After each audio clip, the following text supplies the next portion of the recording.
Links to previous episodes are given in the video description, so don't forget to like, subscribe and share the video. The Wolf She Never Knew. Episode 6. Chapter 41. I watched as the tall Leakin strolled over to greet us both. He smiled and his teeth were a perfect shade of white. His skin was sun-kissed and he was muscular. He was tall, but still a bit shorter than Everest. He took my hand in his and smiled as he brought it to his lips. It is nice to finally meet my cousin's mate. News of a fated mate naturally traveled quickly through the Leakin territory. He held my hand a little longer than I liked, so I pulled it away, causing him to grin. I could feel my mate's jealousy and anger begin to rise through our bond. I moved so I was closer to him, barely touching his arm, and he settled easily. Even though he was family, his cousin was still unmated and an obvious open flirt. Not caring if this was his cousin's fated mate or not. Most Lycans, because we live so much longer, it takes many years to find a mate. Often though, if a Leakin is of higher command, they will settle and mate with whoever they want, and it is via a chosen mate. When a Leakin does find a fated mate, it is seen as a very special bond that is almost sacred in many eyes around the world. Leakin males are very possessive over their mates, more so fated mates than chosen mates. It doesn't matter who the person is to them, hurt or touch their mate to their unliking and they would rip you completely apart. Avalynn, this is my third cousin Jeremy. He was a top warrior and my father granted him his own small pack as a job well done several years ago. He is one of our best warriors and trainers that we have. Every Leakin warrior under his command is highly trained and extremely experienced on combat training. Which is why I nicknamed his pack the Lethal Lycans. Jeremy, this is my mate Avalynn. Jeremy smiled at me. I am the best warrior out of the Northern Territory, do not fear as you are very safe here. Not that you weren't safe with this massive army by your side. He smiled and then turned his attention to Everest. Now, cousin, let's get my warriors and myself filled in completely. We are all ready to hear if rumors are true. He walked away and gave Everest the floor. I looked out at the crowd of men and women warriors who filled the empty space. They were definitely scary to look at. Muscular, fast, and deadly. They're perfect. Charlotte chimed in. Absolutely bloodthirsty, look at them all. I agreed with her as I looked around the crowd that had gathered. Very deadly, very lethal. We turned our focus and listened to Everest tell the story of how we got here today and where we were headed. The crowd shifted and voices murmured after he was done talking. Suddenly volunteers stood out, pledging to fight with us. I will fight for you. One shouted. We will not let the Rouge Royal destroy our kingdom. Another yelled. He deserves to rot in the deepest pits of hell. Someone yelled, and that was enough for the crowd to roar to life completely. They were ready to fight. They were indeed bloodthirsty. I stepped up and silence overtook the crowd almost simultaneously. Other packs will be meeting us at the kingdom. We will be moving there and we need all of your help in leading them into a week of quick training. We need to be able to work together as one to be able to defeat Sir Brennan and the Royal Rouge. I told the crowd. You have 30 minutes. Get your essentials and be back here. Everest told them and they quickly ran off to grab their things. Cousin, I have a message that was sent for you just now. From the Southern Territory King Brent. He handed him a note. King Everest, I have been having many issues reaching you today. I am pleased to tell you and your mate that Miranda has made a full recovery. We are now getting ready to be on our way, with my warriors, to your kingdom. We are expecting to arrive on Tuesday evening. I have reports that my brother is destroying packs all the way up the east coast. When I could not reach your phone today, I figured you were heading to your cousin's elite pack. I will see you and your mate on Tuesday evening. Regards, King Brent. Everest passed me his note and I read it. My heart filled with joy for Miranda. I was happy that she would soon be reunited with her niece, Cassie. I had also wondered if Cassie was keeping my brother and Claire on their toes. A smile came to my lips at that thought. When I handed the note back to Everest, he neatly folded it and put it into his pocket. I walked with him as my mind seemed to drift from different thoughts for the moment. I thought of the wolves that were with us currently, how they still seemed uneasy around this many lichens. It was something we would have to address in training, for sure. I remember how we were told to be when we would have lichens come to the pack. Never look them in the eye unless you're speaking to them, they're dangerous, too strong for a wolf to handle, they're arrogant, and if given the opportunity they will push every button to make you angry to start a fight. Honestly, none of that has been true, but it was what we, well, wolves, are told that lichens do. Warrior lichens may be different, we are much larger and extremely confident at that. Maybe it's different because I am a lichen myself? Maybe things will be different as we are working against the common goal, destroying the Royal Rouge. I listened as Everest spoke on the phone with King Brent. He told him that we were going to be visiting the hospital where Trevor was to check on how his recovery was going. Then moving to the kingdom the following day. We should be there at the kingdom on Tuesday as well, and if they get there before us to make themselves comfortable. I decided to send a link to Amber, even though I figured Jameson already done so. Amber, we are moving more quickly than anticipated. If you want you can stay at the kingdom or meet us, it is up to you.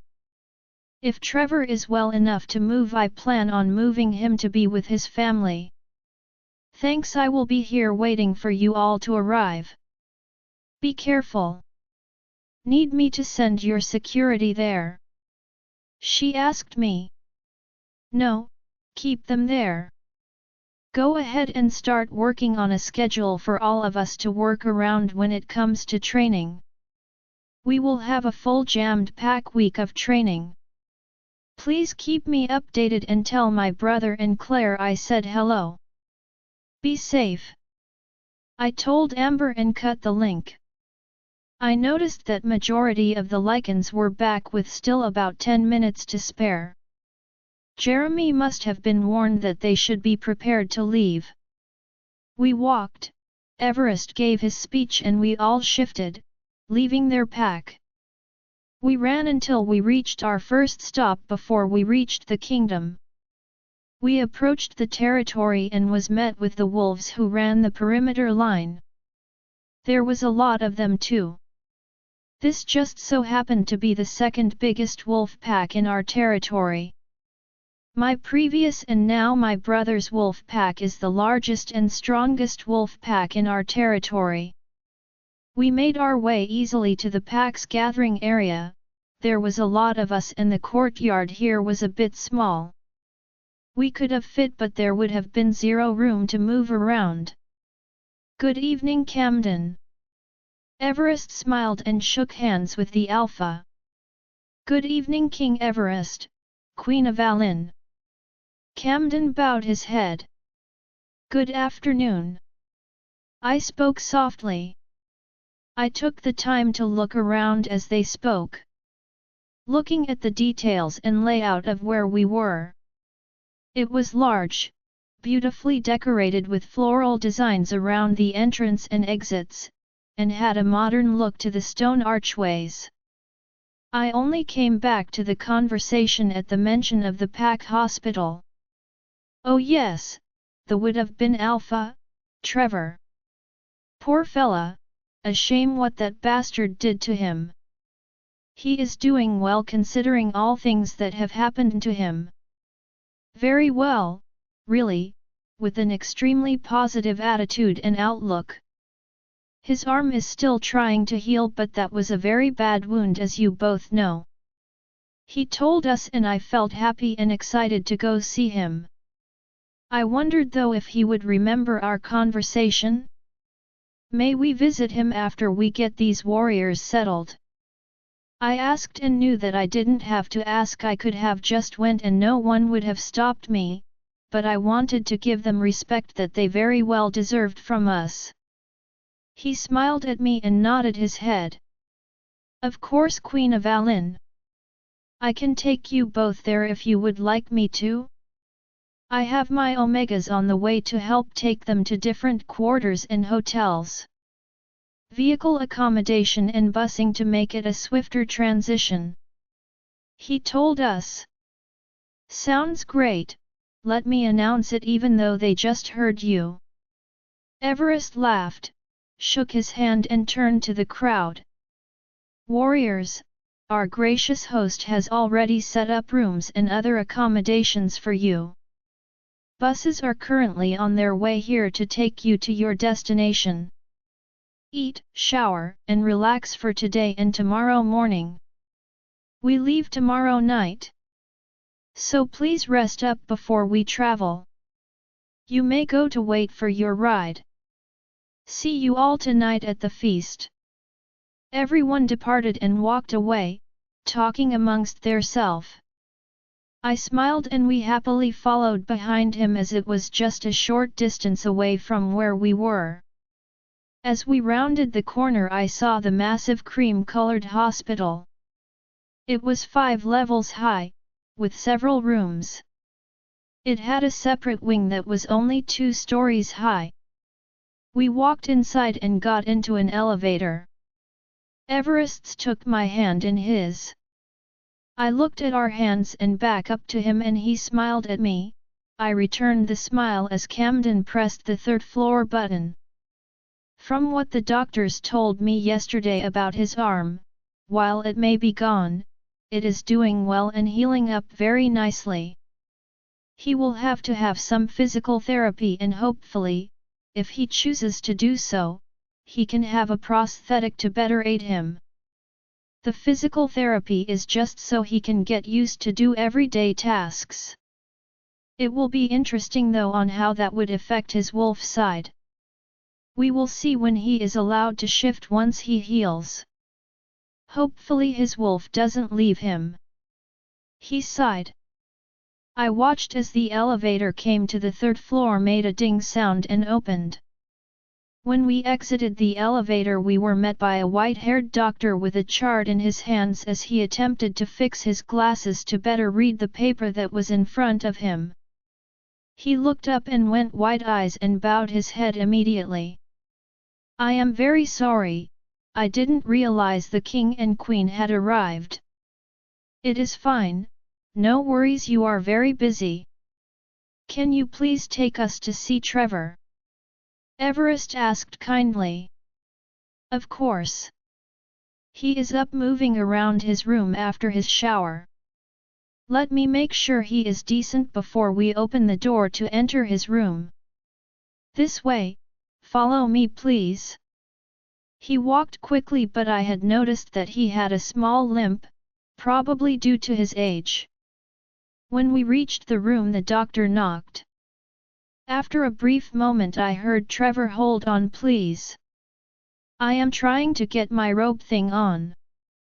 Okay Trevor, let us know when you're ready for visitors. The doctor told him. Visitors? Who would be visiting me? Trevor asked as he seemed to struggle with whatever he was doing. I placed a hand on the doctor's arm and stopped him from speaking. I talked to the closed door as if Trevor was there instead. I hope you didn't think I would lie to you about coming for a visit and checking on you, did you? It would be a shame if we stopped by here for nothing. I smiled at the door. We heard shuffling around as he hurriedly done what he was doing. He made his way to the door. The sound got louder. Soon the door flung open and there the teen stood in front of us, baffled, with his hospital gown hanging weirdly on him. The wounds along his face had healed fully and the deep cuts on his neck were nothing but a scratch now. The doctor stepped forward, helping him with the gown, and stepped back away from him. I can't believe it, I thought I was hallucinating you all. Oh. He bowed his head, remembering protocol. Relax, Trevor, no need for protocol.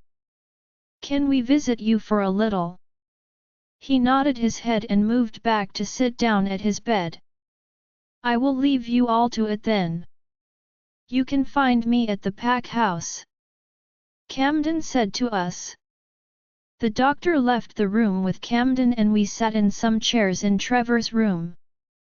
I really can't believe that it was you. You both were there. I remember it. You rescued me, saved me, and my brother's lives. His eyes began to tear up. I wouldn't have made it if you didn't come help us. SHH. It is all okay. You are the hero, Trevor. You saved your brother's lives. That is why we were wondering if you would like to be moved to the kingdom when we leave tomorrow. Your doctor seems to think it is a great idea. Your uncle is with us settling his men. I am sure he will be here to see you shortly. Your aunt and cousins have been evacuated to the kingdom and are with your brothers. I smiled at him. I would love to go and get out of here as long as it is okay to do so. He told us. He looked at Everest. Absolutely.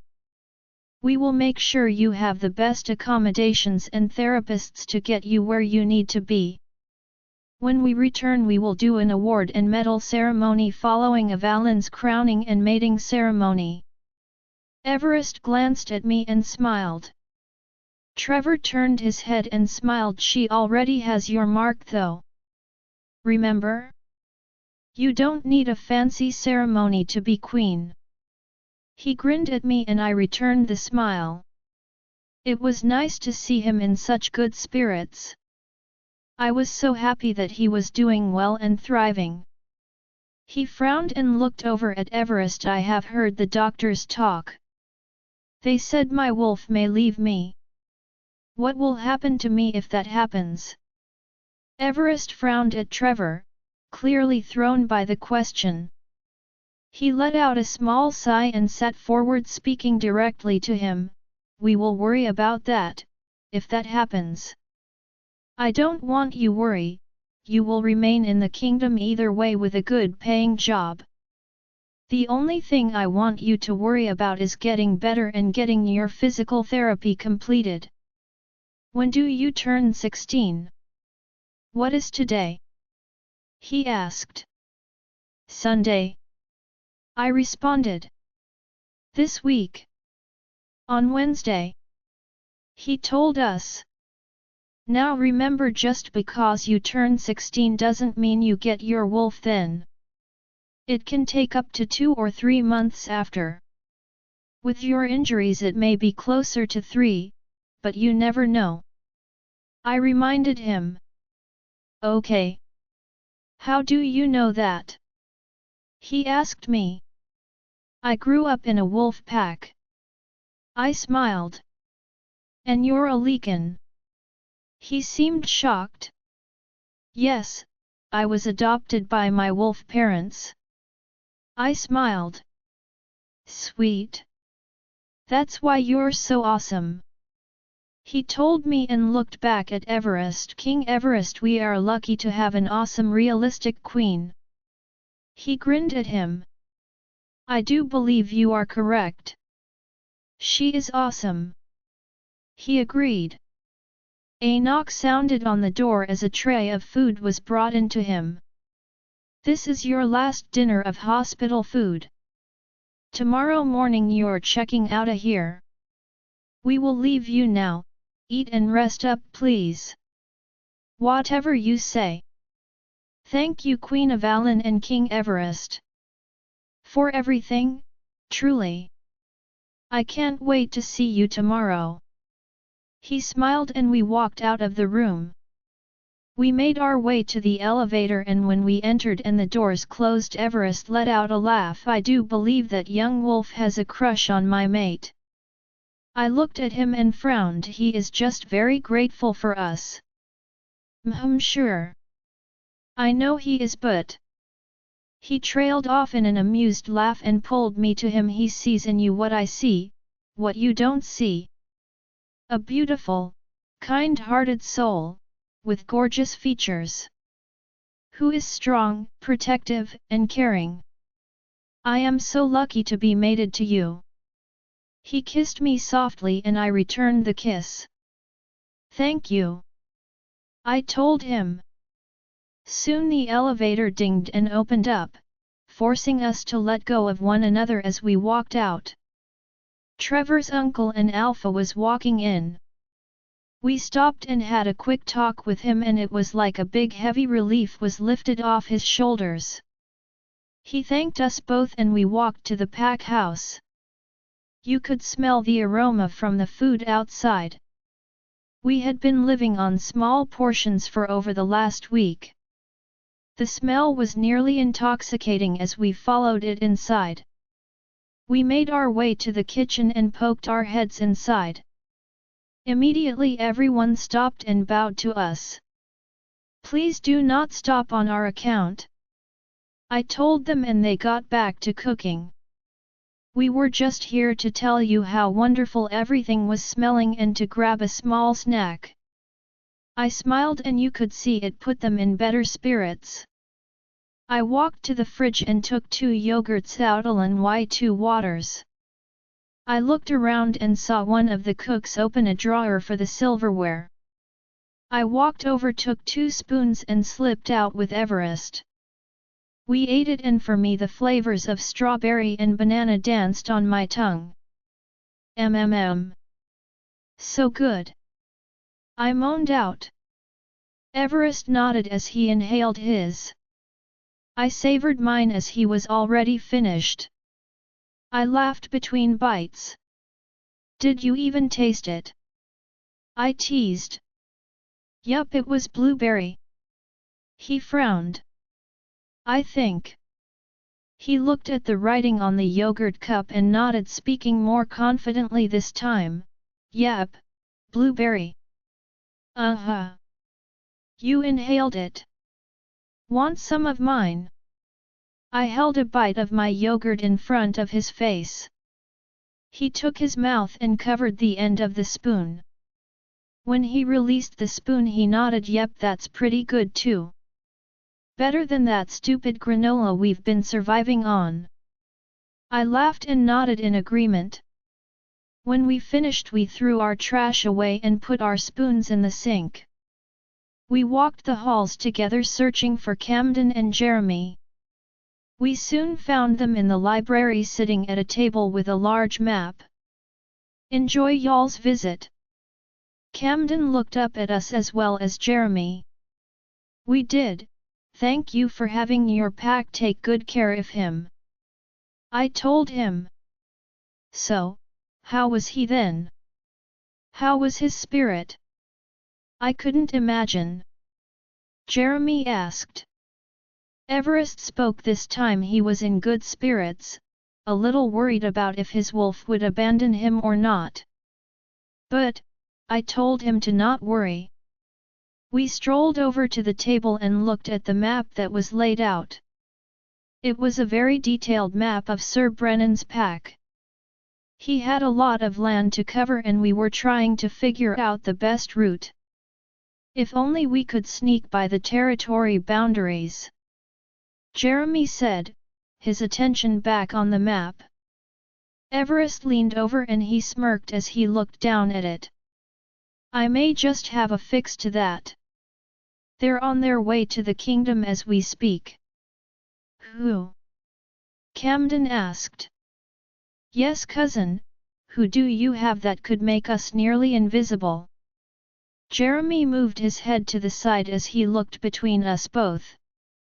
I knew he was talking about Miranda, but I also knew he wanted to keep that secret hidden. I just might have it covered. I will know more when we get to the kingdom. He told them both. You keep your secrets then. I see you there, King Everest. Jeremy laughed. Well, men, if we can stay undetectable, I suggest that we go in here. Camden moved and pointed to the northernmost point on the map. Where is this exactly? Jeremy asked. I stepped closer to get a better look for myself. This, he paused as he pointed to an area. This is our way in. It is a river valley between two large hills or mountains. Whatever you want to call them, they're huge.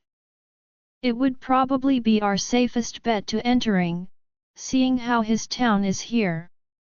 His hand moved way across the map towards the coast and I frowned. That has got to be a good 2-day run. Everest said. It is about 3. Camden said. That's a lot of land to cover. Jeremy said. Most is unusable. Everest said. I studied the map closely as they talked more details about the plan. I wanted to get the best layout of the land. I felt them watching me and I looked up. They were curious, I could tell. I am just looking at how this river wraps its way around.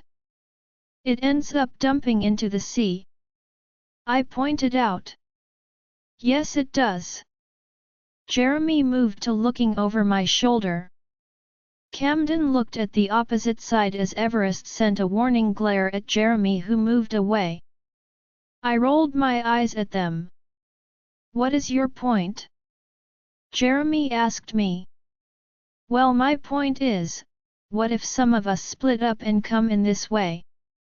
Almost as if through the backside, behind them. Like your warriors did when you rescued me. I looked at Everest and he smiled. It might work. We will have to discuss it with King Brent. He could take his group of warriors that way. It is a very smart plan of Avalynn. Good thinking. Everest smiled at me and it made me feel good inside. That is a great plan of Avalynn. I never would have thought to use that to our advantage. They never would see it coming. Camden told me. Jeremy looked at me and seemed baffled before he spoke of Avalynn. How are you so knowledgeable on war? We all three have been there, done that. But how are you? There was a knock on the door interrupting Jeremy. He seemed a bit annoyed and we all laughed. Come on in. Everest called out and in walked Daniel. Good to see you, Daniel. Visit with your nephew? Camden asked him. I did, thank you for caring for him. He said before switching the subject as his eyes looked over to the map, nodding in its direction. What are we discussing? How brilliant Avalynn's plan on splitting up and attacking from two different sides truly is. Camden looked at me and back at Jeremy. Well, at least I think that's what Jeremy was trying to say in the end. Jeremy frowned and rolled his eyes. Yes, it is a brilliant plan. Here, let us fill you in before we get called away. Daniel moved closer as he looked at the map more closely. He was told the plan and how we would execute it. You have someone that could make us hidden. He looked awestruck. We might. I said to him.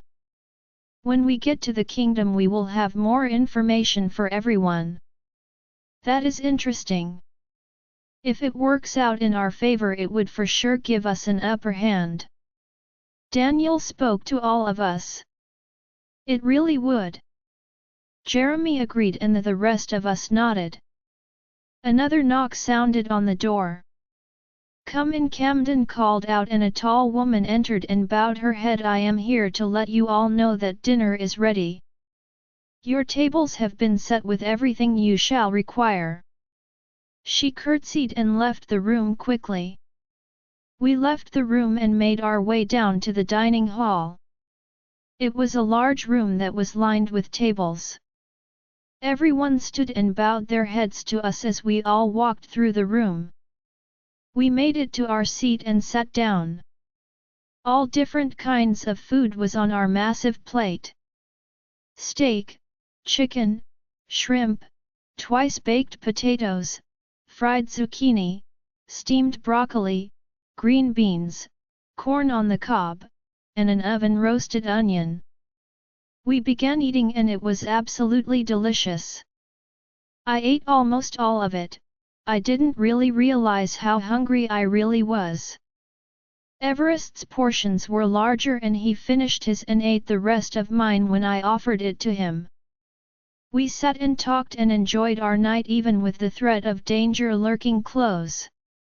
After dinner we walked around the room to speak to different warriors. They asked us different questions and we answered them accordingly. My few members of security was following us the entire time and they continued to look around for any signs of imminent danger. Once the evening was over, we made our way back up to our room.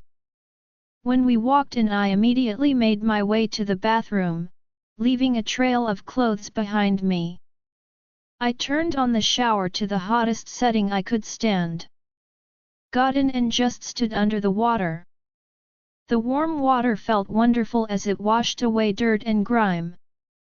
Soon Everest joined me in the shower and assisted in washing and getting me clean. I returned the same help and assisted him in helping him wash his back. I took my time washing him and ran the soapy loofah along his strong shoulders. I rinsed it with the warm water and watched as his muscles flexed as he moved. I placed a soft kiss along his spine and he turned to face me. He put his hands on either side of my cheeks, cupping my face. I smiled up to him as he let his thumb move along my bottom lip slowly. I pressed my lips together and against his thumb and he smiled down to me. He moved his arms around me and pulled me closer to him. I rested my head against his chest as water still flowed along our bodies. I took a deep breath and closed my eyes, relaxing into his arms.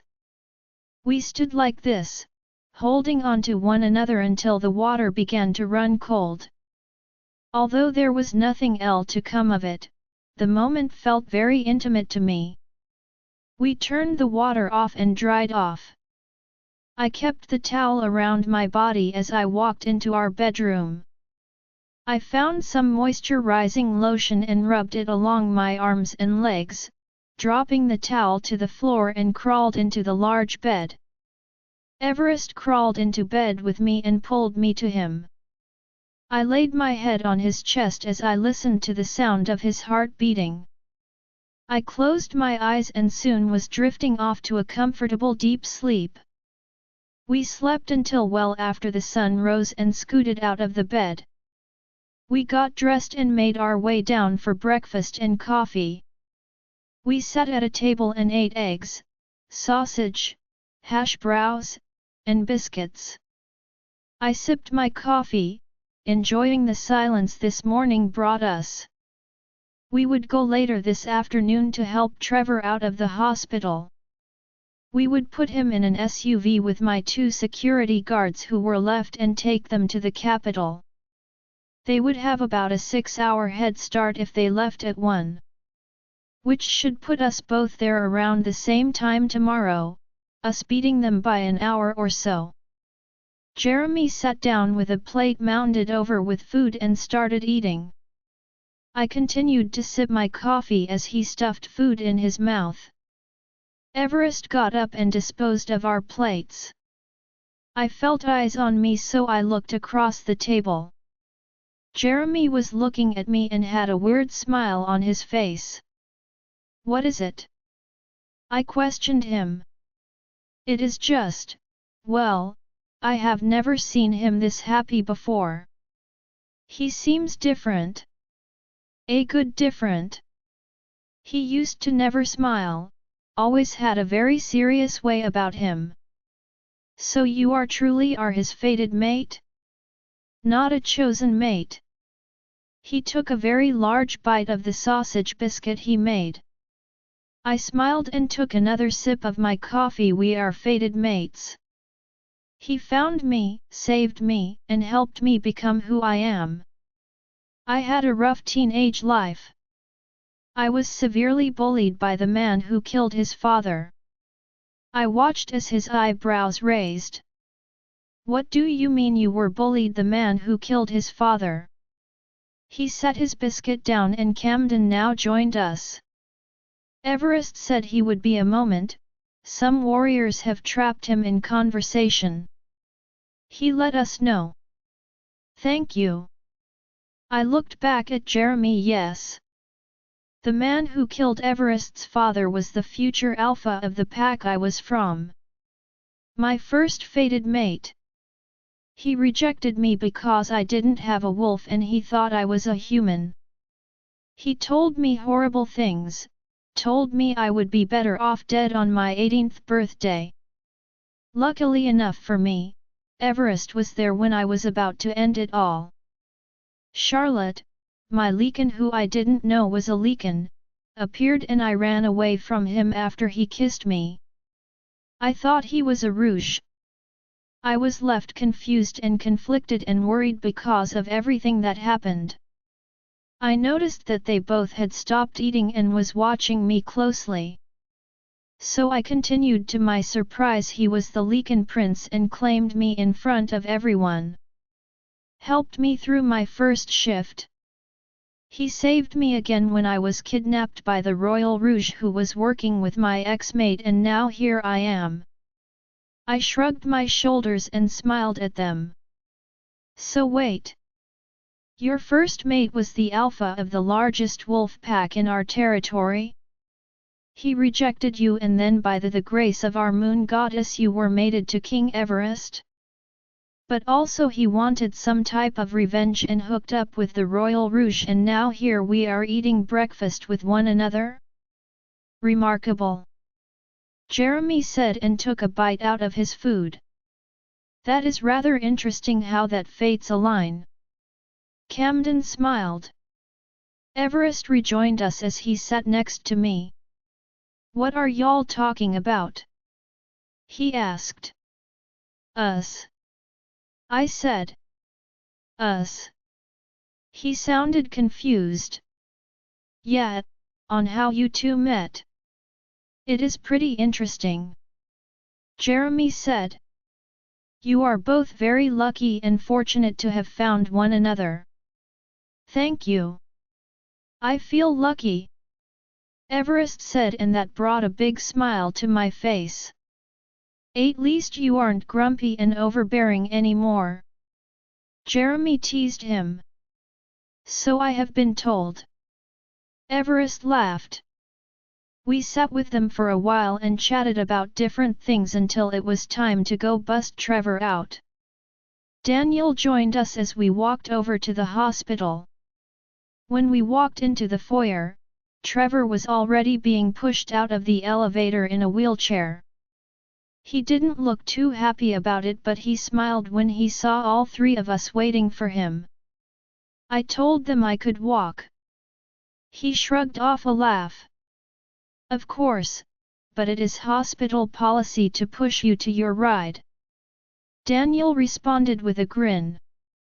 We can take it from here, thank you for bringing him down. Everest told the nurse.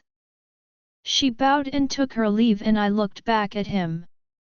His arm was neatly bandaged and in a sling-type device. So I have already made contact with the physical therapist in the kingdom and she will be waiting for you to arrive. She and her assistant will also assist you in setting up your room how you like it to better help you. She will show you easier ways to do things and be there for about 2 hours. I smiled. Really? Thank you. Where will my brother be? He frowned. They can visit you whenever you would like. But we gave you a large room with your own bathroom. They are staying with your aunt and cousins. Daniel told him. Ah. So I have my own space. He looked at us all. You do, with a fully stocked fridge filled with water, Gatorade, snacks, and if you want anything else just ask and we will take care of it for you. Everest told him. Trevor seemed genuinely excited, but suddenly a cloud of darkness hit him as a memory made its way to the surface. My parents, they're gone. I watched as that man killed them. I kneeled down to him and put my hand on his good shoulder. Trevor? Look at me for a moment. I waited until his sad eyes looked at me. I am going to promise you something. Okay. He nodded his head and I took a deep breath, finding the right words to show how serious I truly was. I promise that he will pay. His days are numbered, it is just a matter of time. For everything he has done to me, to you, your family, your pack, and to everyone else he has harmed.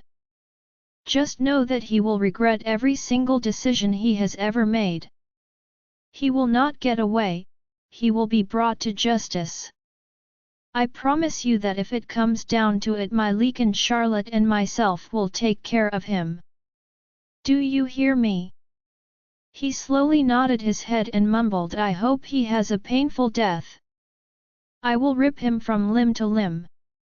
I will cause him as much suffering as he has put you through. Everest chimed in and Trevor looked up at him. Good, he deserves it. We all stayed quiet for a moment as we waited for the SUV and the rest of my security detail to arrive. When they walked in, Trevor instantly perked up. Trevor, these two wonderful Leakin ladies are part of my security team. This is Emma and Jane. They will be traveling with you back to the kingdom. Jane, Emma, this is the famous Trevor you have heard so much about. I introduced them and Trevor stuck out his good hand to greet them and they all shook hands. We helped load Trevor and what little things he had inside the SUV and shut the door. The window rolled down as Everest and myself walked over to it. We will see you tomorrow afternoon, okay? Okay. You guys be safe and be careful. He told us. We will. You too. We stepped away and let Daniel say his goodbyes. They ended with a massive hug and a clap on the back through the window. It was interesting to see that Daniel didn't open the door to make it easier on himself. It looked rather crowded. We all stood there and watched as the SUV pulled away and I felt happy. I decided to link Amber. Hey. Trevor just left and is on his way there. We will be leaving in the next few hours. How are things there? They're fine. Everest's mother has been handling Sarah and that dreadful treasonous council member. She showed me the letter she wrote to her father, but she was unsure if she should send it out. It was begging him to stop. She didn't want any of this and didn't want Dexter. Wow. Well, I would just wait to send it. Just don't tell her. Has she been causing any other issues? Nope. She has been doing everything she is supposed to be doing. Great to hear. Just hold on to the letter, please. Will do. You guys be safe. See you soon. The link ended as we walked to our room to pack and relax. I wanted a nap as I laid across the bed on my stomach. Everest laid next to me and began rubbing my back. I smiled into the pillow and soon I drifted into a light sleep. It took what seemed like forever to get to the kingdom. When we reached home, my brother, Claire, Cassie, Amber, and Bridget were waiting for us. We shifted as we reached them and my muscles ached from the long run. Everyone hugged one another as they passed out water and I stepped back as Bridget was clinging to her mate and Amber was wrapped in Jameson's arms. They all missed one another. I knew how hard it was to be separated from your mate. I was happy they were all finally together. Where is Trevor? Bridget asked as we stood there drinking the waters they brought to us. She was looking everywhere for him, her eyes searching the crowd of warriors. Apparently no one told her he would be a little behind us. He will be here shortly. He was transported in the SUV. We didn't want to risk him any more injuries. I told her. She nodded her head in understanding. Well, that makes a lot of sense really if you think about it. He has been through a lot. It is just hard for me to picture him how you all say he is, I guess. He looks much better than before, still a little banged up, but because of his bloodline he is healing pretty quickly. I told her. Everest cut in then, hopefully that is a good sign that his wolf is not abandoning him. Though it doesn't matter if his wolf leaves or doesn't leave, he will always have a place within the kingdom if he chooses. I offered this before I knew who he was. I can't go back on my word now. He let out a nervous chuckle. I watched Bridget smile at that and you could tell it put her at ease. She was content with it, so Everest moved on to the next order of business. Everest turned to look at all of the warriors. There was close to 500 now and King Brent from the Southern Territories would be bringing many more. Warriors. Everest raised both his hands as his voice boomed across the open space. I know a lot of you have been reunited with your families. Please follow them to where you will be staying. If you are hungry, please feel free to eat whatever we have readily available. We are catering breakfast, lunch and dinner for you all. Training schedules will be passed out at dinner tonight once everyone has arrived. I hope you all relax today because this next week we are training for 5 hours a day with 3 hours of getting to know one another.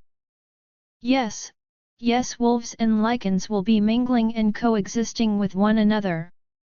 If I catch wind or hear of anything that is putting us up against one another, you will be charged with a treasonous war crime and placed in a cell. Your trial will be whenever this is done and over with. This is an absolute order that everyone here, during this duration of time, as we are fighting against the enemy, treat others within our group and the group of Southern warriors with respect. Everest aurora spread out far and wide throughout the entire kingdom. It made me wince but did not affect me in the way as it did the others. I watched as everyone kneeled down to one knee and showed their necks in compliance and submission to his authority. This only ensured that his order be followed, and I could tell he hated that he made every single lycan and wolf submit to him.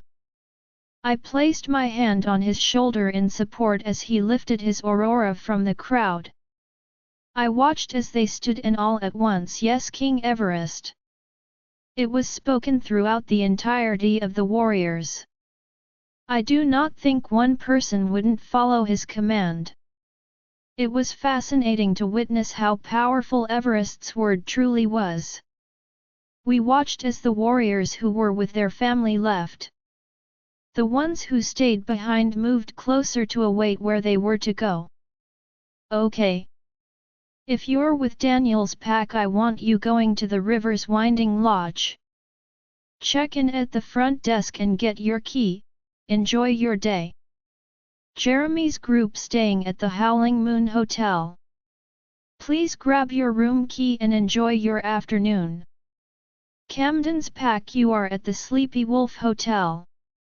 Please grab your room key at the front desk and enjoy the rest of your day. We will see all of you this evening. Jameson told them all as we stood by to listen. Once everyone was gone, we said our goodbyes and Everest and myself made our way towards mine and his offices. He took my hand in his and placed his lips softly on the back of my hand. I smiled up to him as we walked. I so wish I could take you to our room and relax with you, but... He trailed off and sighed. I finished his sentence before he finished sighing. I know, babe, I know. We have so much to get done. I need to go check and make sure everything is ready for Trevor, King Brent, and Miranda, and then we will welcome them in, and then dinner, and we will all be here discussing what to do. Oh, and we need to figure out what to tell Sarah. I just don't know what we should do with her. My eyes widened at the realization of how much we still needed to get figured out. By now I am sure Dexter and his men are fuming. Let us just hope he continues to Brennan's and we can kill two birds with one stone. I might have a plan for Sarah. You are not going to like it, he told me.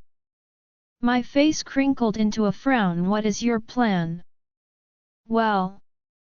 He paused and we stopped walking as he rubbed the back of his head nervously. What if we took her with us? What are you? What do you mean exactly? My head tilted to the side some. She will still be in prison attire for sure. AMD definitely be watched closely. Maybe we will find a way to block her leakin', maybe with Miranda's help?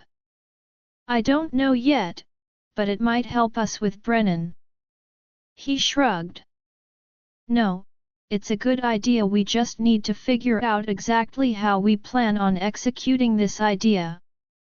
Something we should definitely discuss with the others. Okay, I am glad you think so. I really thought you would absolutely hate the idea of having her travel along with us. He laughed nervously. It is a good idea. I think they will go for it. I smiled. See you soon. Of course. He leaned down and kissed me. I went a few rooms down and into my own office. I sat and got straight to work. I made sure everything was in line for King Brent and Miranda's arrival. I called down to our guest services that place special guests in special rooms to make sure Trevor's room was taken care of, and it was. I sat back and smiled when a knock sounded on my door. Come in. In walked one of the girls who cleans up around the common area. She curtsied for me and held out a key. Here is the key that you requested, your ladyship. I stood and walked over to her. Thank you very much for helping me with this. I really do appreciate the hard work you and the others have been doing around here.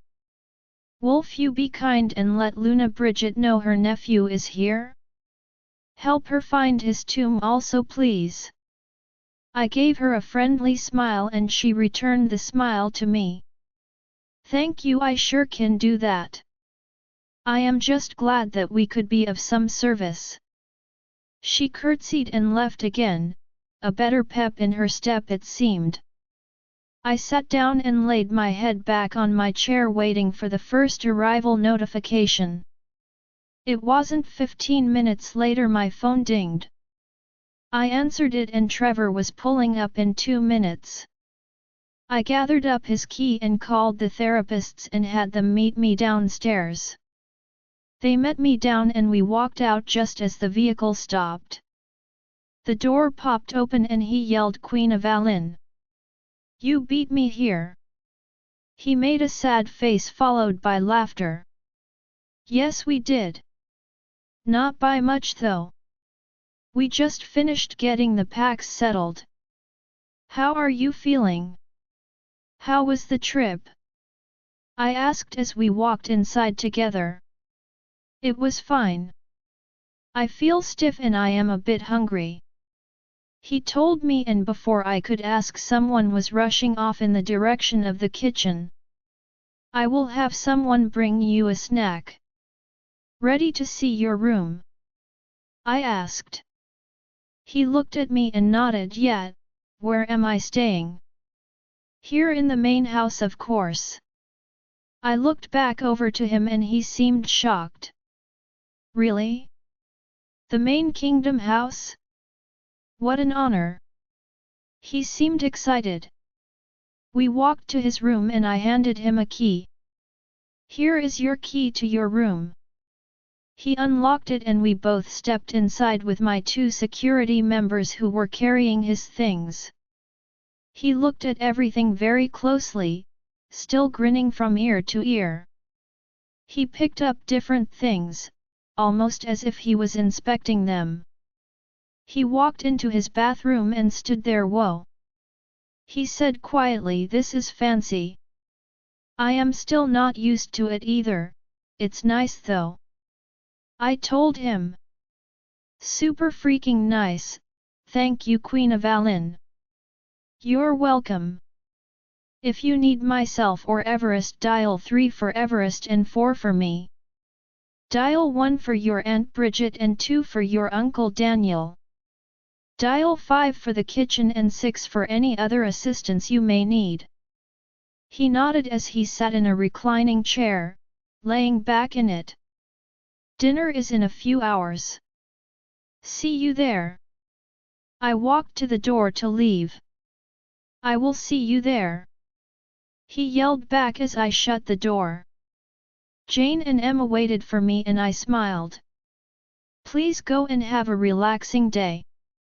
I am not doing much and will be fine here. Thank you for keeping him safe and keeping him company. It was no problem, Queen of Avalynn. Jane said.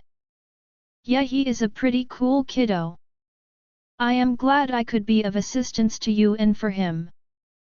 Emma said. They turned and left chatting to one another. I headed back to my office hoping to catch a small nap before King Brent's arrival. I opened the door and made my way across the room, having a seat on the couch.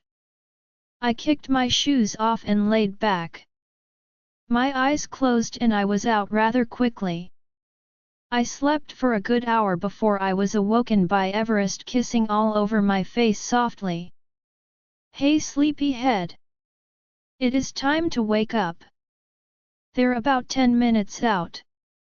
He continued to shower me in kisses as I groaned, almost annoyed with his affection, and swatting him away playfully. That still leave me with 5 more minutes. I protested. Maybe, but you drooled. He laughed. That's why I'm not kissing you on that part. Oh. My eyes flashed open as I looked up to a giant Everest over the top of me laughing. Well, get off of me so I can fix myself then. I pushed at him. I was just joking. I only wanted you to get up. He teased. Ya big meanie. I shoved him off of me finally and he fell to the floor. He stood and outstretched his hand and helped me off the couch. I stood, fixing my shirt and pants. I went over to the mirror and made sure my hair was not wild from my nap. When I was finally satisfied with it, we walked down the stairs together, holding on to one another. We stood for a few minutes with all of the other leaders and alphas awaiting for the Southern Territory King and his mate, Miranda, who I was completely ready to meet. Although she helped Dexter, I understood she did it for Cassie.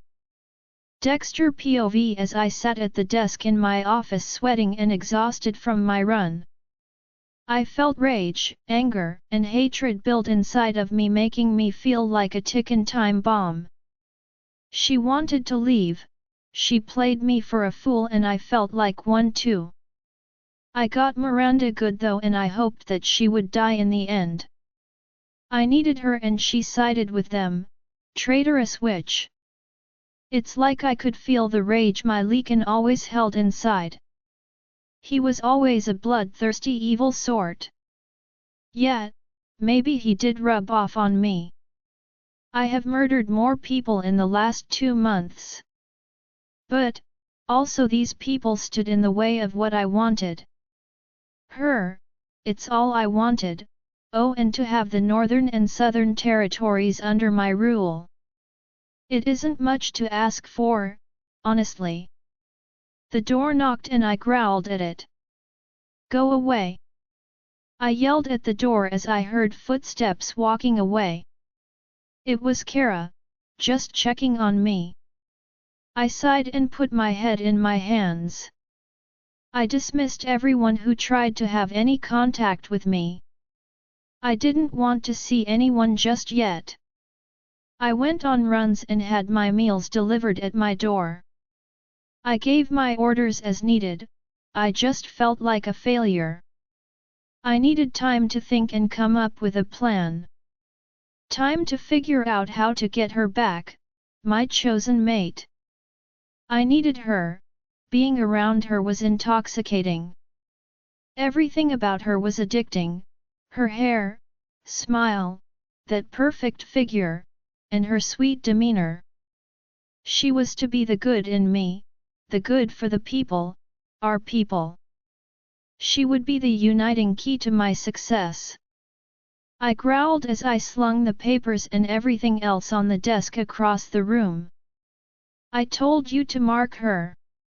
If you would have marked her, she would not have went willingly back into his arms. My Lycan taunted me. He was annoyed, raging, and constantly battling me for control. It was getting harder to control him and pushing him back as angry as he was with me. I wanted her to love us, me. To not have her afraid of us when we neared her. She would feel the mate pull, but she would have fought it, fought us. I told him. Bah! You could just force yourself on her and pop out a few pups. Eventually she would love you. He snarled. I would not force myself onto my chosen mate. She would never forget Everest even if her feelings disappear. The plan was. He cut me off. Your plan failed. You lost her because you didn't mark her from day one. Do something about it, now. He growled and soon it was silent. He left me, retreating to the deepest and darkest part of my mind to fester in his own anger. My desk phone began to ring and I stomped over to it. What? Laughing was heard on the other end. Easy, easy Dexter. Bad news travels fast around here. Well, bad for you, good for the kingdom. Who is this? I sat down on the floor. Sir Brennan, a very powerful Lycan from the Northern Territory, at your service. Before you hang up, hear me out. I have an inside family member in the King's Council. The bastard has my daughter, Sarah. I do believe you know her? Yes. I listened to him. So Sarah is his daughter? So he wants her back. She was stupid enough to get herself caught, she wouldn't be valuable anyway. Yes, I know Sarah. I believe you had a wolf help you too, Ryder. So Sarah told him? Or she confessed and news travels? I did. Yes. But from my understanding he was captured as well. I felt like hanging up the phone. Well, I can get a gun that holds a few silver bullets to Ryder. He can make it out and come to me. I plan on restoring him as alpha to his pack, or I can train him better to help your cause. My Lycan warriors would be at your disposal. Sarah would be promised to you. Ah! There it is. I had her, she was good but I couldn't see myself with her. I thought of Avalynn, I smiled. She was nothing compared to Avalynn. She was jealous, inconsiderate, she had zero self-worth, and just overly obsessive. You can think about it if you must.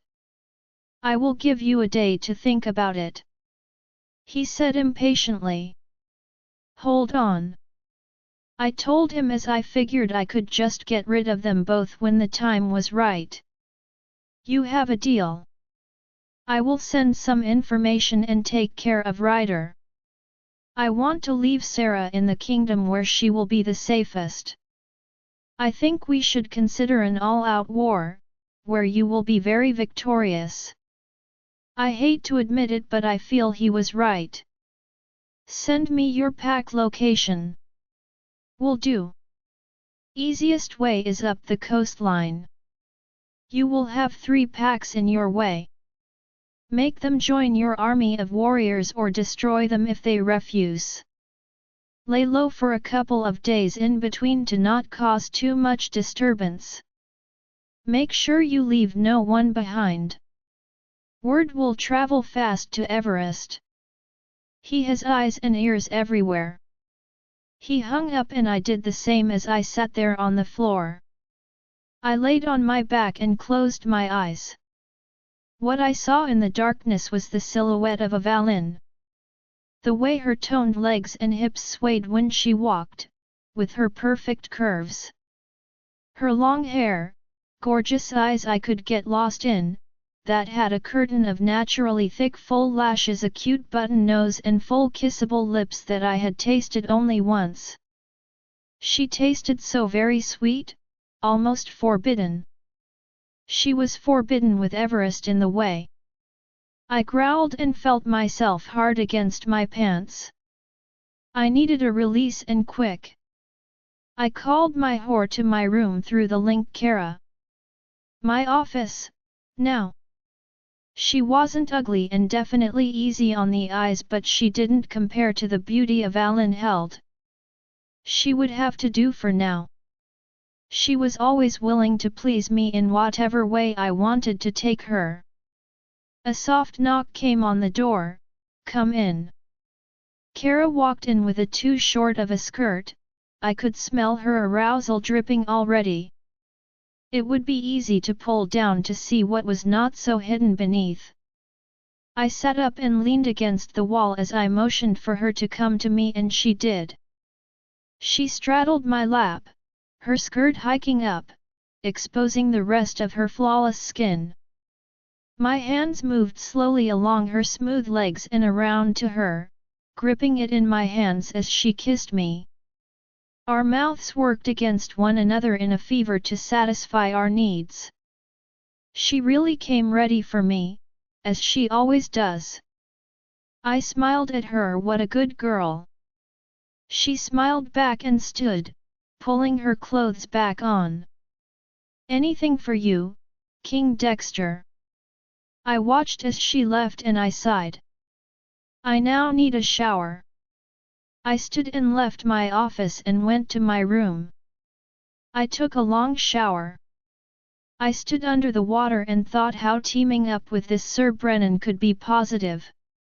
Maybe if he is turning on Everest others would follow suit? At the very least it would make it easier for the others to put their trust in me.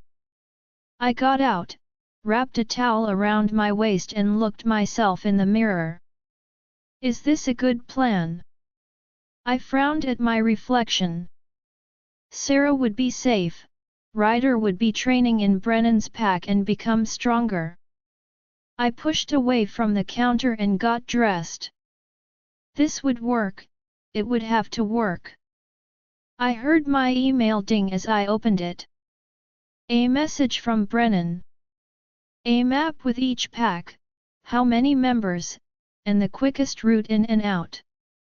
I linked my warriors to be ready to leave tomorrow at first light. I heard them downstairs, getting ready. Tomorrow is a new day and this little pack was going to be first. I stayed up to study the map, my Leakin pushing forward to overlook the map with me. I felt his bloodlust and readiness as we looked at every road, in and out. We judged the distance and checked for the best getaways. We found where we would make camp along the coastline in the thick foliage of the trees, nestled perfectly between the packs. I circled with red marker and labeled each area. We would stay undetected the entire way. This is perfect. I say we crush the entire first pack if their alpha doesn't bend the knee and form an alliance with us. I rolled my eyes at my Leakin. What if his warriors want to follow us and fight for us? I felt him scoff in my head. Fine, they can join. More the better, I guess. But we would need to keep a close eye on them. He complained. I agree. It's settled then. I took photos of the map and sent it to my head warriors. We leave at first light. In the text and made my way to my bedroom. The moon shone brightly in my room. It was annoying and I felt like the moon goddess was taunting me, causing me to not be able to sleep. I threw what I had over my window after an hour of tossing and turning. The room was finally dark enough to sleep. I closed my eyes and fell asleep, having the same dream I have always had. I am in the middle of the battlefield. I am in my Leakin form and he is slicing through others with ease. We are feeling powerful, confident, and unstoppable. Suddenly we hit a wall and freeze. Everything seems to be slow motion now as I look around me. I blink and I see Avalynn coming towards me and she is smiling. She opens up her mouth to tell me it is over. Her mouth continues to move but I can't make out her words. I watch as she slowly transforms into her Leakin form. She is much larger than I expected and absolutely magnificent to look at. Suddenly I am gasping for air as the blood I am covered in seems to choke me. Everything around me is gone and it is completely dark. I grab at my throat and I am scratching at it, unable to breathe and desperate for air. I sit straight up in bed, gasping for air, panting and in a complete sweat. I swing my legs over as I look over at the clock, it's 4. I get up and get myself dressed and head out to wait on my warriors. As I sit there I think about where we will be heading. This pack is one of the smallest packs under Everest. It won't be hard to overthrow it. Flash forward to the pack, we ran through their border patrol easily. My warriors craved a good fight and took them out easily enough. Only a few were injured with deep wounds. We ran until we reached their small town. People were running and screaming, shifting as if they could to protect their loved ones from us. Anyone that came at us was killed instantly. Soon the Alpha emerged with his Luna close by. I shifted to speak to him. Surrender your allegiance with your king and join us for the greater good.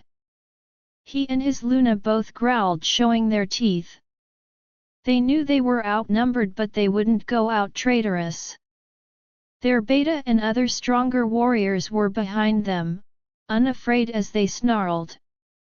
I shifted and they lunged at me and I took them out easily as the others ganged up on a few of my warriors.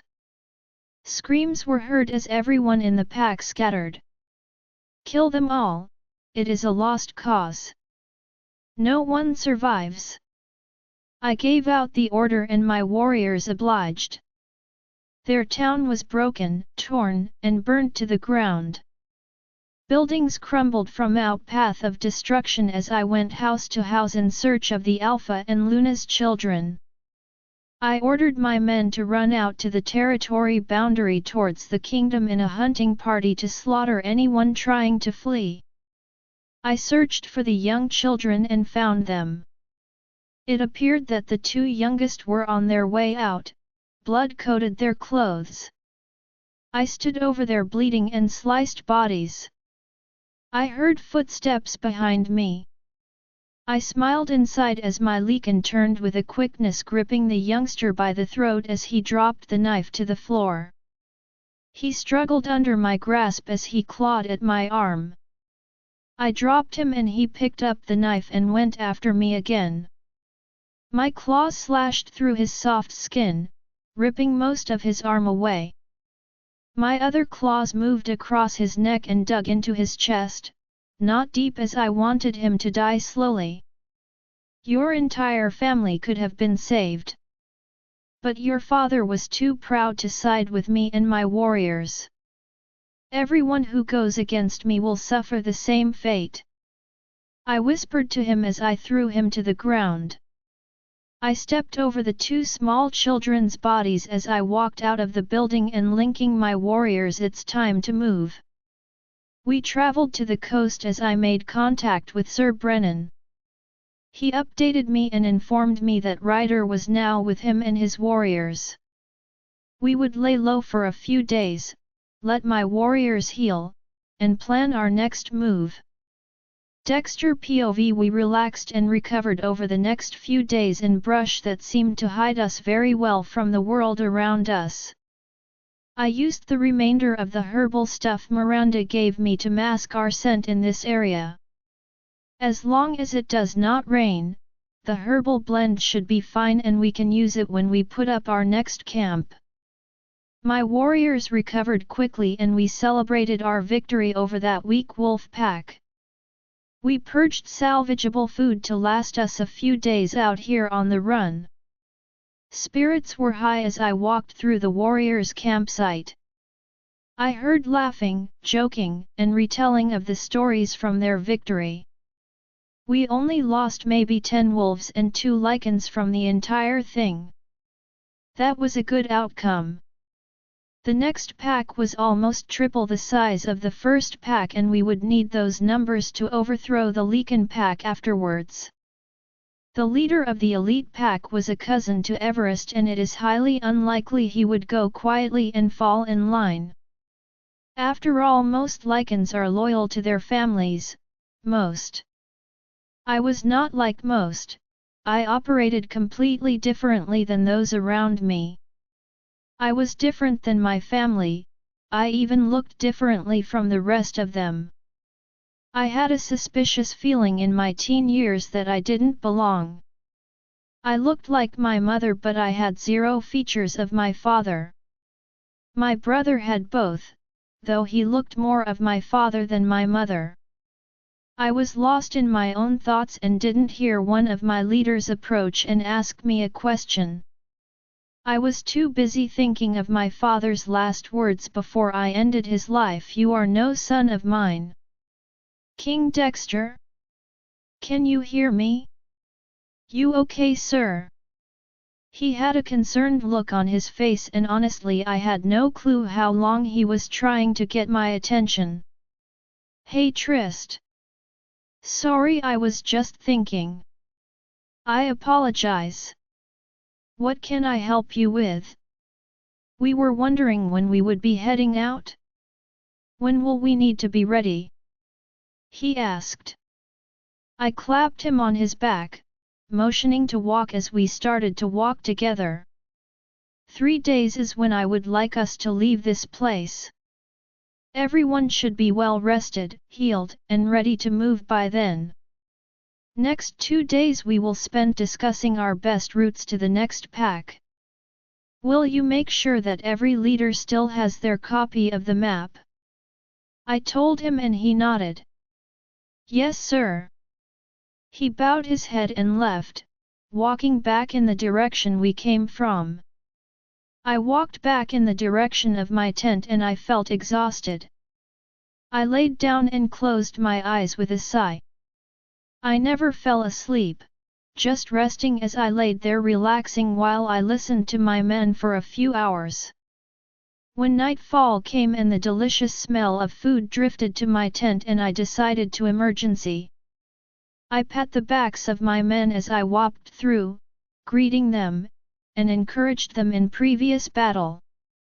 I picked a plate up, tossed food on it, sat down and ate with them. When we finished eating, my leaders and myself gathered together with maps in hand. We looked over and discussed different strategies to the next pack and where the best location for our camp would be sitting. I sat there while I listened to some of them arguing over what would be easiest or what would be best.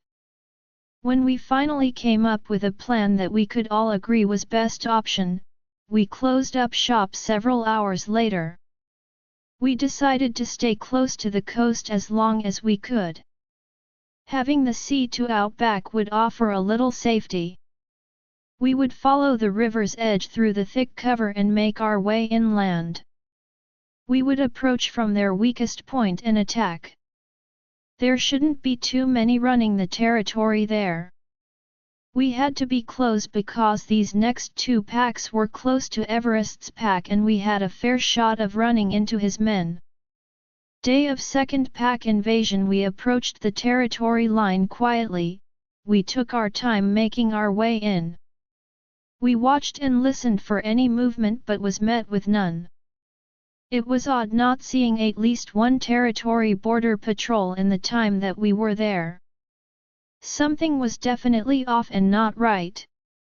We crossed the line and made our way to the main village.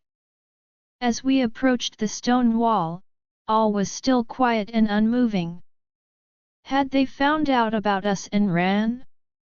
Heading towards the direction of the kingdom possibly? I linked a group of trackers to take off around the wall to go a mile or so outside their protection wall, towards the kingdom to see if they picked up any sense. Being lichens, they're much faster and can head them off. We hopped the wall and made our way through the apparent abandoned streets. There seemed to be no one here, not a soul was left behind. We made our way to the pack house and I broke the door in watching it shatter into splinters and fall to the floor. I stood and listened and the silence was deafening. I looked to my left and took my anger out on the entry table. My lichen's rage showing through my human's actions. My warriors jumped and I stormed off with a deadly growl, my teeth clenching while my fists were balled at my side. I searched every room, looking around. No one was here. I yelled. I could hear my warriors downstairs searching. I walked to the staircase and looked down and gave the order, if you find anyone bring them to me immediately. Search the entire pack. Search their homes, stores, parks, the schools, just all of it. Leave nothing uncovered. Move out. I watched them scatter beneath me. I stomped off into the Alpha's office and looked around, trashing it as I searched for any information I could find. It appeared to be cleared out as I searched the desk and filing cabinets. I walked down the hall to the Lunas, then to the Betas and slammed the door behind me. I slammed it so hard it broke and fell off the hinges. The offices were completely clean with nothing left behind. Which left me in a furious rage. Everest, you stupid dot! I said out loud and slammed my fist into the wall with a growl. I walked into the bedroom of the Alpha and took whatever was of any value for myself. Money, watches, jewelry filled the bag. It was now mine to do with as I please. I had done the same with the other pack. I had everything of value in a big duffel bag I carried around easily. Maybe I could pay off the lichens with what we have confiscated. Not all of it, of course, I would leave a little for myself to enjoy. We would need to move first thing tomorrow. I linked my warrior leaders. Please meet me in the pack house conference room in 15 minutes. Tell your warriors you're with we leave early tomorrow, first light, or sooner. We need to get to the Leakin pack immediately and it's a long run. I shut the link and made my way to the conference room. I looked up at the wall and smirked. There was a huge map on the wall. Perfect, I said to myself, and I began running the different routes in my head. The warrior leaders started coming in one by one, and when everyone was here we began. We decided best course and to run hard and fast to try to beat Everest there. We divided the strong to move inside and the weaker outside. We have to be ready for a fight. I began telling them all, he is obviously ready for one, we must take what is ours. He is making the necessary moves by moving his weakest out of our path. As of now we are outnumbered. We need to get these lichens with us. I pointed to the map where their location was.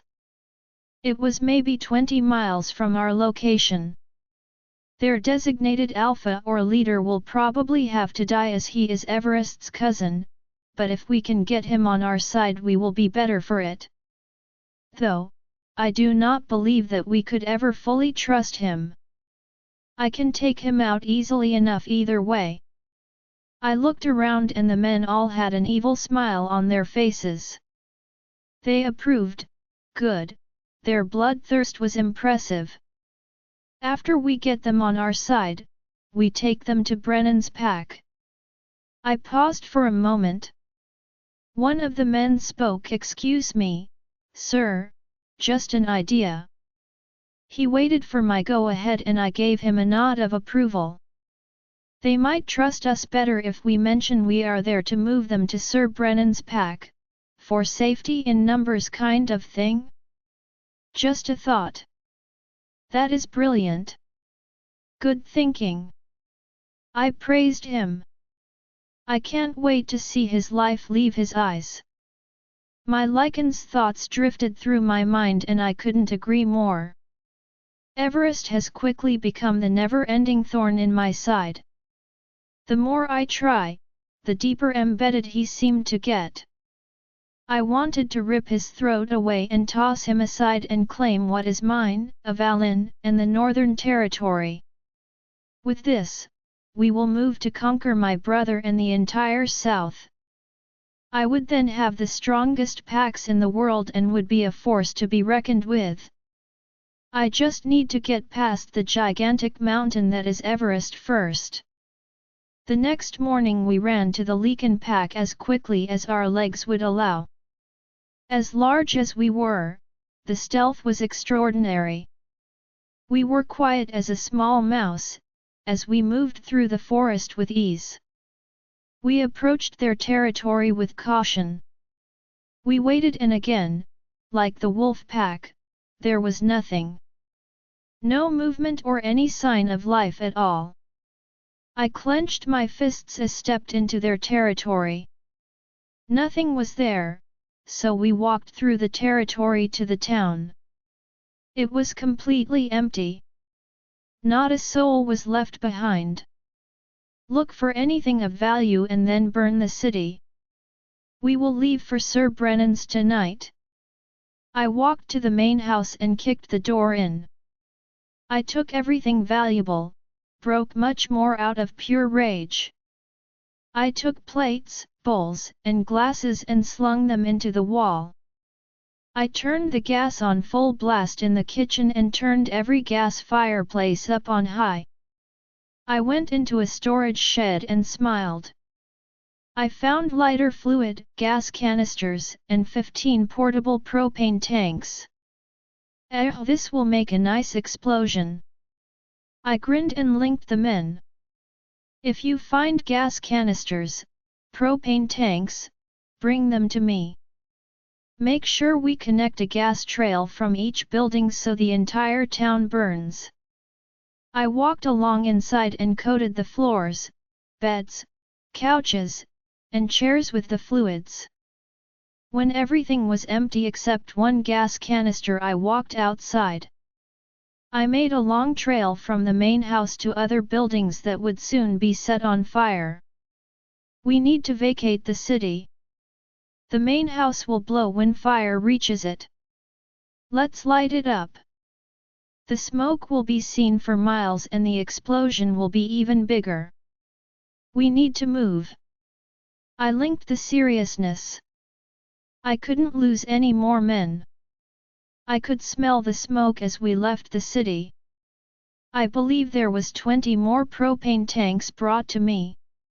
The buildings were close together and would cause a chain reaction, especially with the accelerate down on the ground.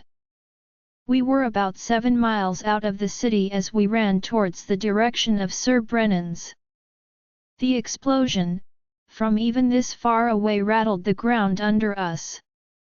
The ground shook and the trees swayed as if it was an actual earthquake. I knew it would be felt all around and wondered if it reached the kingdom at all. I looked back and saw the large smoke cloud in the air. That I was sure he would be able to see.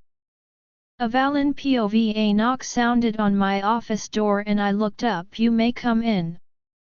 Amber and Claire both walked in with warm smiles on their face. I returned the smile to them both as I sat up in my chair. They both sat on the seats in my office and became comfortable. Did you hear yet by chance? Claire asked as she and Amber traded looks. Hear what, exactly? I looked at them both confused.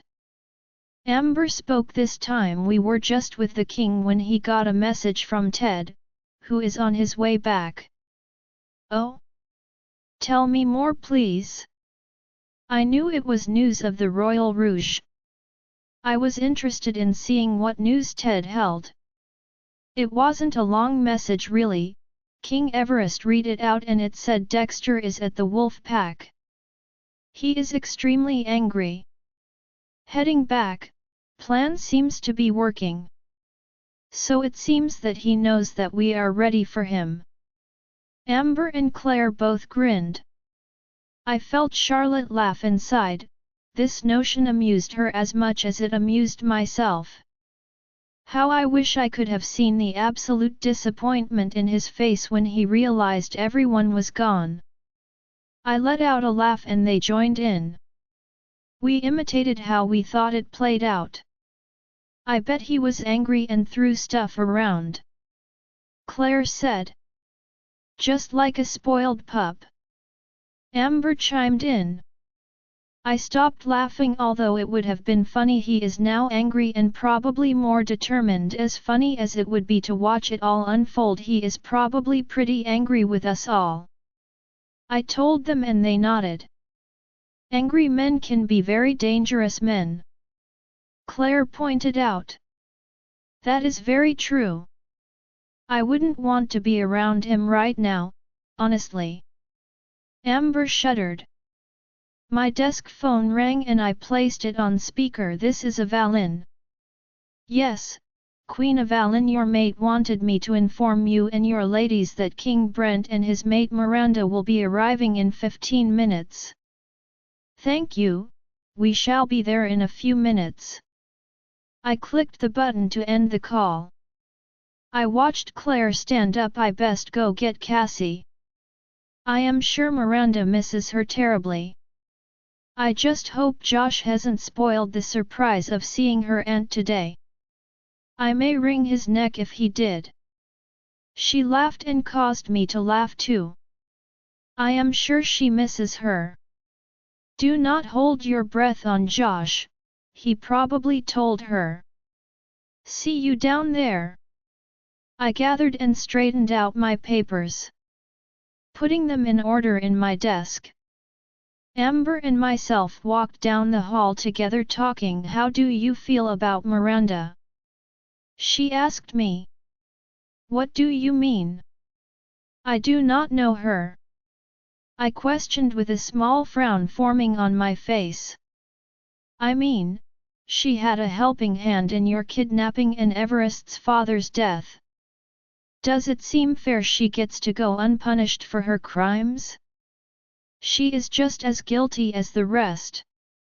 She just happened to be running now from Dexter, seeking salvation with a child. She was looking at me seriously. I let out a soft sigh as I thought for a moment, I am very eager to meet Miranda. To tell you the truth, while I faked my illness I overheard Dexter's conversation with her.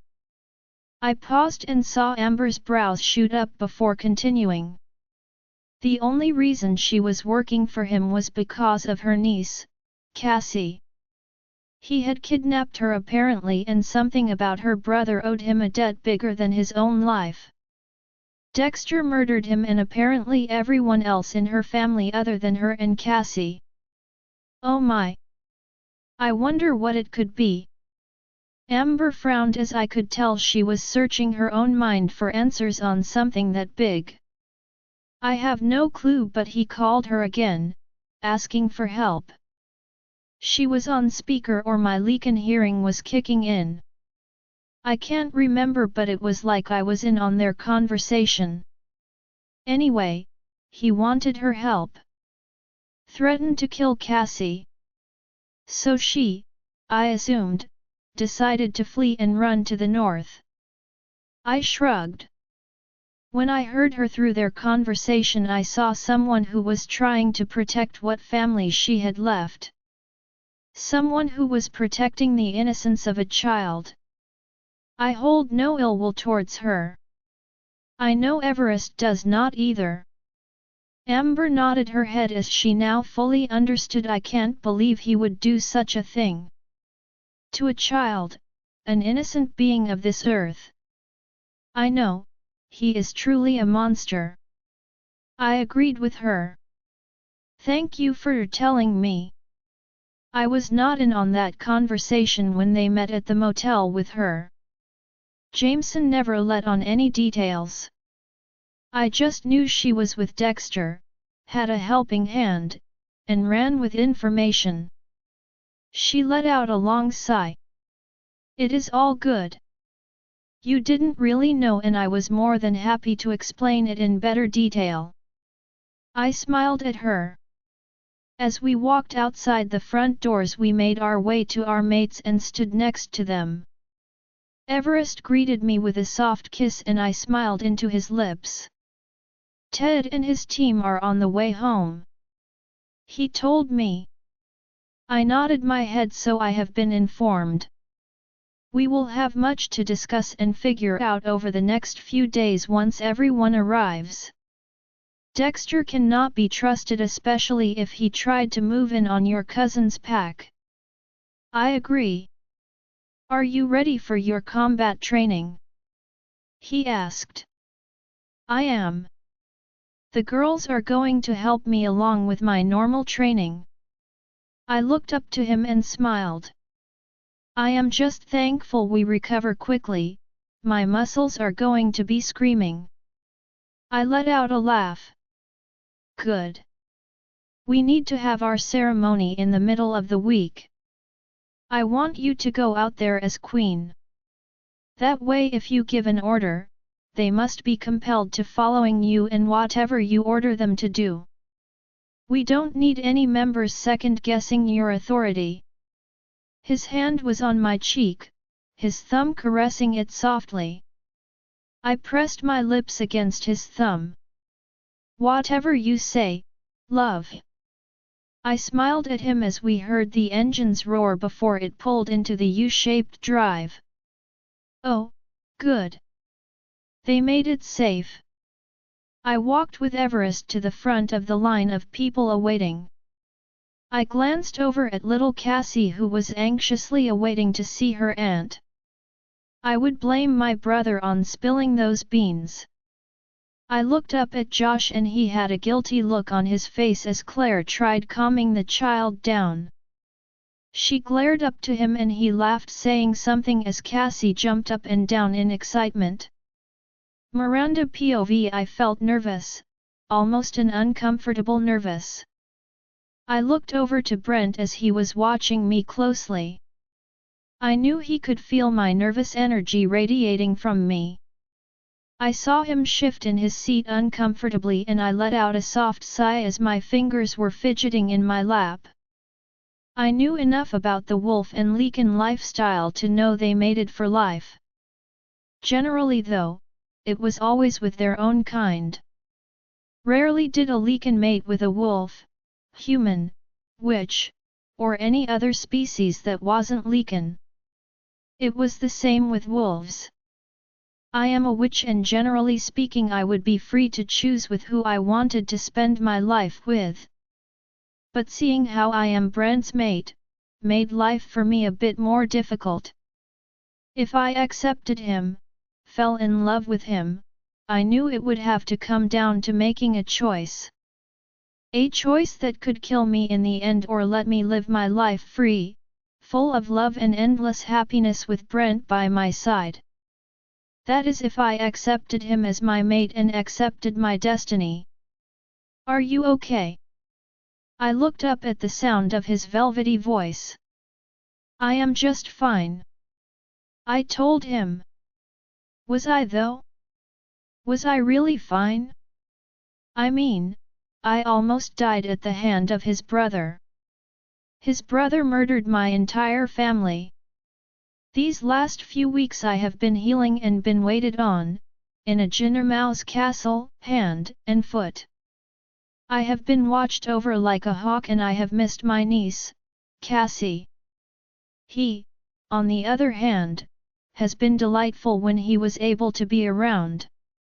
He seemed to work around the clock. His brother, Dexter, has been destroying everything left and right. Dexter has caused complete and total chaos throughout the Northern Territory. He even, from what I was told, destroyed an entire wolf pack. His men murdered every single man, woman, and child in their path of destruction. Only 3 brothers survived out of the whole ordeal. The 3 brothers were the children to the Alpha and the Luna of the pack. My hand went to my chest as I felt the pink scar on my skin. I wasn't a Lycan, I didn't heal as quickly as they did, but because I had magic in my blood I did heal faster than humans. I was very lucky to be alive after what Dexter done to me. These thoughts seemed to consume my mind every single day. The day I woke in the hospital, the days after, and the days leading up to when Brent told me I was his mate and that is the reason he seemed to be smothering me with kindness and love. It scared me because every person who ever seemed to be close to me, ended up dying. I looked out the window of the SUV as we were approaching the Northern Kingdom, my thoughts consuming me, drowning my mind with the replaying of memories of the last few weeks. After the mission, flashback, I hurt, ached, and I had a splitting headache that seemed to literally split my brain in half. The last thing I remember was coming face to face with Dexter and then everything went black. My world seemed to stop spinning entirely and was put on pause. I moved my hand up to my face and I could tell I had things hooked up to me. I felt an oxygen mask on my face and I inhaled deeply. I could feel someone watching me, they were sitting close by. I could feel the heat radiating from them. Christ, maybe I was actually next to a heater. That is when a hand laid gently on my arm. I could tell the hand was from a male, a large male at that. His hand took up most of the space on my arm and I laid still. I tried to coax myself to open my eyes but I couldn't bring myself to do so. Not yet at least, I just needed a bit more time. I heard him sigh and sit back in the seat next to me. He seemed stressed, worried, maybe both. Why? Who is this mystery man next to me? I have no one but Cassie in my life. I hope she is okay, Claire should have her. I miss her. I hope she is not in any danger. I need to open my eyes. I need to get up. But I can't, not just yet. I must have drifted off to an dreamless sleep. I was more aware now than before. I could hear the soft beeping of the monitors that were hooked up to me. I could still feel the male presence so very close to me. His hand, possibly more, may even be on my bed. The room wasn't bright at all, even with my eyes closed I could tell. I listened closely and could hear his breathing, it was light and even. Was he asleep? Possibly why the room was dimmed. The television was on in the room by the quiet sounds in the background. I tried to be still and open my eyes to look around. My eyes laid on the muscular body next to mine. His head was resting on his crossed arms that were being held up by the bed. He had tan skin that seemed to glisten even in this dim light. His hair was a short, well-kept dark blondish color with softer natural highlights. His hair looked soft and inviting as I suddenly had the urge to touch his hair. I frowned at myself as I studied his features more closely and shook the feeling away from my mind. He had a strong jawline, from what I could tell, with high cheekbones and a sharp nose.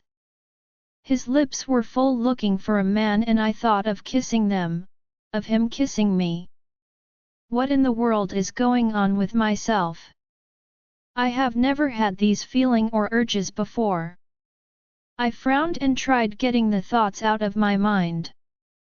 I looked around the room now as I realized how thirsty I truly was. My mouth was so dry and my lips seemed to be chapped. I saw an unopened bottle of water on the table next to me and I outstretched my arm to reach, and when I did the man sat up next to me. My eyes widened as I looked at who was at my bedside. King Brent. Why was the king sitting here next to me? What did I do? The beeping increased as panic set in and he scooted sway from the bed. Hey, hey! Look at me! It is okay, calm down. You are okay. You are safe here. He made a soft shushing sound and I nodded my head. I am thirsty. I told him, and I watched as he stood and disappeared from the room. When he re-entered he had a white styrofoam cup, a large pitcher, and a bottle of water in his hands. He set them down and I realized the pitcher held ice. He fixed the cup and handed it to me. I sipped on it slowly as I watched him move around the room. He walked to the window and looked outside with a grunt and came back over and sat beside me. Why is he acting so weird? I continued to slowly sip on the water as a knock sounded on the door. She bowed her head to us both and walked over to me with a smile. Welcome back, Miranda. Thank you. How long was I asleep for? I looked between the two of them. Almost 3 days. You've begun healing quite nicely. A few more days and you'll have some nice scars forming. I am just going to check your vitals so I can place them in your chart.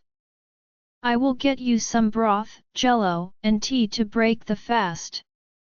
Then in the morning I will have your actual breakfast sent in here.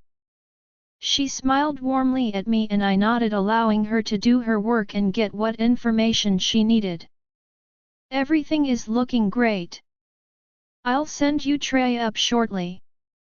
If you or King Brent need anything, just press the call button. She told us. Okay. Thank you. I told her as she shut the door behind her. And now I was alone again with the King of the Southern Territory, Brent. Who, let me remind you, hasn't said much to me. I looked over to him as he sat in the chair. He seemed like he was fighting with himself. In a way, I guess he was fighting with his leak inside. His hands gripped the armrest of the seat, turning his knuckles white. I wanted to ask him why he was here, where was Cassie, how did I end up here, how did everything go down? I couldn't though, so I just sat there and looked at him as he looked at me. Like two stupid statues incapable of communicating with words. The door knocked again and I watched Brent stand and walk over, taking the tray and sitting it on the small side table next to my bed. He moved it in front of me and opened up everything that needed to be opened. "Thank you," I said softly. "You're welcome." He smiled and sat back down. I sipped the hot broth and I felt a little better, not as weak feeling. What I would give to get out of this bed though. A spare kidney, part of my liver? Done, but I guess baby steps at this time? I took a small sip of my tea as I noticed him watching me. He had the most unique looking eyes. They were brown but not a mud color. They were like honey with flecks of gold reflecting against the light. They were absolutely beautiful. "Why are you here?" I blurted out what I was thinking. I couldn't help asking and I watched him flinch at my question. He didn't answer right away, obviously struggling to come up with the right words. "I needed to ensure your safety. You don't have any immediate family members, thanks to my Rouge brother. So I wanted to make sure you are well." His lips twitched as if he was unsatisfied with his own answer. I took another sip of my tea and sat it down on the table. "Whatever you say, King Brent." He frowned. "Please, call me Brent." "But, you're the king. It would be improper," I told him. He looked like I caused him pain of some kind, pain by refusing. "Okay, I will call you Brent." I watched as his lips pulled into a small smile. "Thank you for making sure I was okay. But I need to ask about Cassie, is she okay?" "You're welcome, I needed to make sure you were fine. I couldn't take it if you were not okay. Your niece is doing well. She is with Claire and her mate Josh in the Northern Kingdom. They, from my understanding, never told her of how badly injured you were." He told me. I smiled and laid my head back. "Good, I am happy Shani's safe." "Did they catch your brother?" He shook his head. "No, you were his last target. He fled, I picked you up and ran. Now we are here. The others are up north, healing, coming up with a game plan. I would like to help them capture my brother and escorting you to your niece." He leaned back, relaxing in his chair.